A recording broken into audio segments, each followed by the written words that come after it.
Hello everyone, আমি পূজা আর শুরু করছি আজকের ব্লগ। আর আজকে তোমাদের দেখাবো কচুরলতি দিয়ে ইলিশ মাছ পাতুরি। তাহলে চলো ভিডিওটা স্টার্ট করি।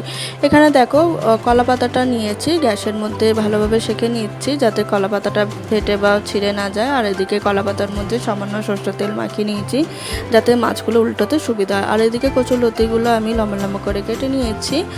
আর অপর দিকে দেখতে পাচ্ছ ইলিশ মাছগুলোকে নুন, হলুদ, শুকনো লঙ্কা বাটা, সরষের তেল দিয়ে ভালোভাবে মেখে কলা পাতার মধ্যে সাজিয়ে দিচ্ছি। আর এইদিকে একইভাবে কচুরলতিগুলো নুন, হলুদ আর শুকনো লঙ্কা বাটা, সরষের তেল দিয়ে ভালোভাবে মেখে নিয়ে মাছের গায়ে গায়ে দিয়ে দিলাম।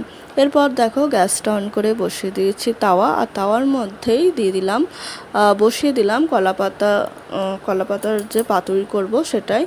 আর এখানেই দেখো গ্যাসটা আমি কিন্তু লো ফ্লেমে দিয়েই ভাজবো। আর হাইতে দিলে কিন্তু মাছটা পুড়ে উঠবে আর খেতেও সেরকম ভালো লাগবে না। আর লো ফ্লেমেতে ভাজলে সুন্দর হবে, এজন্য লো ফ্লেমে দিয়েই ভাজবো। আর তোমরাও কিন্তু লো ফ্লেমে দিয়েই রেসিপিটা তৈরি করবে।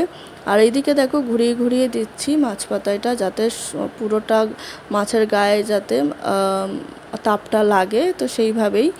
আর এইদিকে দেখো এক পিঠ হয়ে গেছে, এর জন্যে মাছটা উল্টে দিয়ে আর এক পিঠ বসাবো, তার মধ্যে দিয়ে দেবো কিন্তু সর্ষের তেল।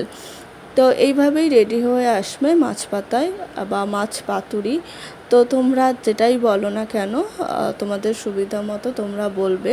আর ভিডিওটা অবশ্যই যদি তোমাদের ভালো লাগে অবশ্যই কমেন্ট অ্যান্ড শেয়ার করো। আর আমার চ্যানেলটিকে লাইক অ্যান্ড সাবস্ক্রাইব করো।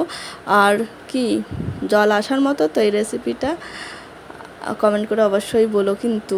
আর দেখা হচ্ছে নতুন কোনো ভিডিও। টাটা।